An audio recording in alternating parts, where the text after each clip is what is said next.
Thank you, Speaker. Speaker, my question is to the Minister of Finance. Minister, the loss of a loved one is never easy. We all know that the time period is extremely difficult for all Ontarians.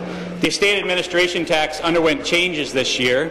These changes broaden the criteria of what would be affected, shortens the amount of time that is required to comply to these new rules by 90 days, and increases the penalties by misfiling by adding jail time of 2 years.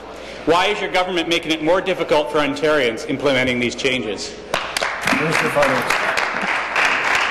Thank you, Mr. Speaker, and I appreciate the question. Certainly the member opposite recognizes the importance to ensure integrity in our revenues, ensuring that everyone pays their appropriate share and their fair share. And that's all this is about, Mr. Speaker. We're asking people to comply with what's the law and nothing more. Thank you. Supplementary.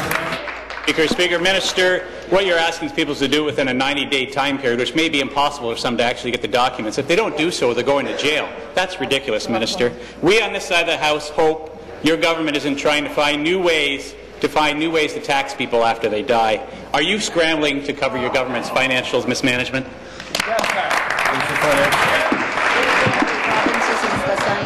Yeah, Mr. Speaker, you know, the member opposite wants us to ensure we manage appropriately the revenues, the expenses, to ensure that everything is running effectively, to look at the underground economy, to ensure everybody pays their fair share. And we recognize families struggle in those times, Mr. Speaker, and they prepare ahead of time. There's a lot of lawyers involved. There's trust funds. There's estates. There's a number of mechanisms that are being used which actually preclude certain things to be done appropriately. We want to make certain that everybody abides as they should. That's all this is, Mr. Speaker. The member opposite of all from that party who's asking for this to even be implemented in terms of providing for all the measures necessary to balance the books.